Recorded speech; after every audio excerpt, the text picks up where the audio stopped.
ਵਾਹਿਗੁਰੂ ਜੀ ਕਾ ਖਾਲਸਾ श्री वाहिगुरु जी की फतेह। गुरुमत शहीद बाबा दीप सिंह जी। सुबह रंजीत नगारे पर चोट होगी और खालसा फौज गुरु मंत्र जाप द्वारा पंचदूतों से मुकाबला में भवसागर में लगाई हुई रोक को तोड़ते हुए श्री अमृतसर निज घर को रवाना होगी और दिन निकलने पर 5 बानियों के पाठ की अरदास के बाद मुगल सेना के मुकाबले में खंडा लहराते हुए गुरु सिख खालसा अमृतसर गुरु रामदास जी पुर जाने वाले रास्ते तय करेंगे। बाबा दीप सिंह जी के मुख से शहीदियों द्वारा जन्म मरण से छुटकारा पाने के चाव में गुरु सिख सिपाही दोनों जंगों की पूर्ण तैयारी के लिए जुट गए हैं। जो ब्रह्मंडे सोई पिंडे के महावाक्य के अनुसार मन द्वारा खालसा का एक क्रम अदृश्य अमृतसर के दर्शन की तैयारी का है और तन द्वारा एक क्रम दृष्टिमान अमृतसर के दर्शन की तैयारी का है। पहले पड़ाव में मन कर्म द्वारा निज घर अमृतसर की तैयारी। हुक्म में भाग्यशाली समय की अमृत घड़िया आ पहुंची है। सूर्य उदय होने को है। सूर्य उदय होने से एक पहर पहले गुरु ग्रंथ साहब जी का प्रकाश हुआ है। तैयारी बर तैयारी।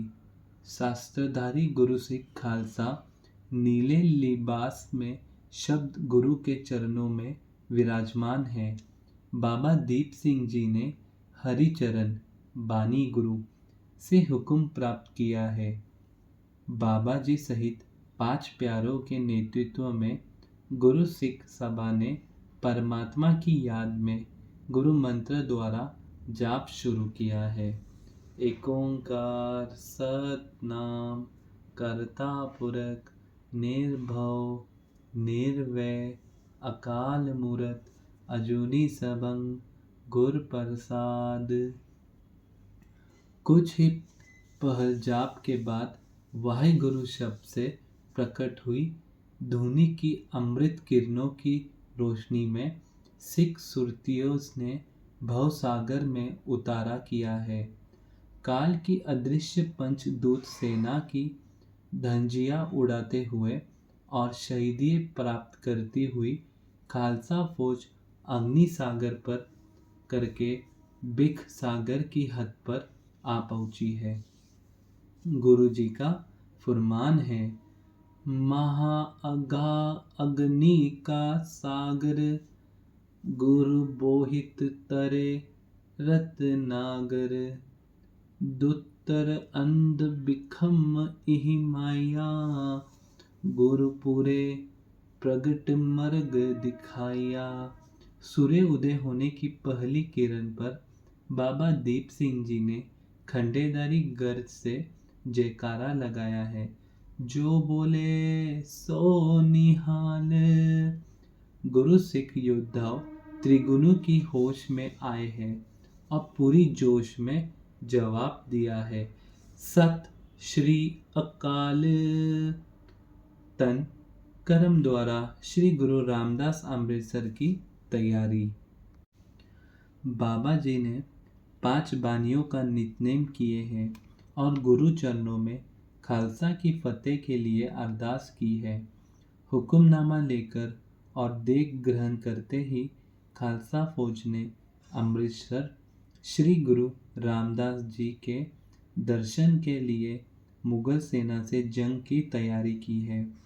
बाबा जी ने खंडे से एक रेखा खींची है और हुक्म किया है कि गुरु की छत्र छाया में एक मरजीवड़ा जत्था इस रेखा को पार करेगा जो मुगल सेना से सीढ़ी टक्कर में विजय प्राप्त करेगा और शहीदी जत्था जो रेखा पार नहीं करेगा मरजीवड़े के साथ में दूसरी तरफ से मोर्चा संभालेगा। अभ्यासी सिंहों द्वारा रंजीत नगारे पर चोट लगी है और बाबा जी के मुख से खालसे की फतेह के लिए ललकार निकली है। गगन दमामा बाजियो, परियो निशाने घाओ, खेत जुमाडियो सुरमा, अब जुजन को दाओ, सुरा तो पहचानिए, जो लरे दिन के हेत, पुरजा पुरजा कट मरे, कबो न छोड़े खेत। रंजीत नगारे की गरज से जो बोले सो निहाल, सत श्री अकाल की ललकार में दूध उदाता हुआ घुड़सवार खालसा दमदमा साहिब से अमृतसर साहिब के मार्ग पर रवाना हुआ है। अचानक खालसा फौज की इस चढ़ाई से घबराकर रास्ते में कायम की मुगल फौजी चौकियों में से कुछ ने मुकाबला करने की हिम्मत की है और मरजिवड़ी सिख फौज द्वारा मारे गए हैं और कुछ चौकियां छोड़कर भाग गए हैं। पर यह मुगल फौज चारों ओर से घेरा डालती आ रही सिख फौज के हाथे मर गए हैं। सारी मुगल चौकियां तबाह करती हुई और थोड़ी शहीदियां गुरुचरणों में भेंट करती हुई खालसा फौज हरि के पतन में आ पड़ाव किया है। अमृतसर को मुगल सेना ने आज़ाद करवाने की खबर सुनकर अन्य भी सिख जत्थेदार फौजों सहित बाबा दीप सिंह जी से आ मिले हैं। इस स्थान पर रहरा साहिब की समाप्ति पर दीवान सजाया गया है। गुरु सिख दाढ़ियों ने गुरु और सिख योद्धाओं के उस्तत में वार गायन किए हैं। गुरुमति प्रसार में सिख जगत की चढ़ाई कला के लिए जत्थेदारों की आपस में अनेक विचार हुई है।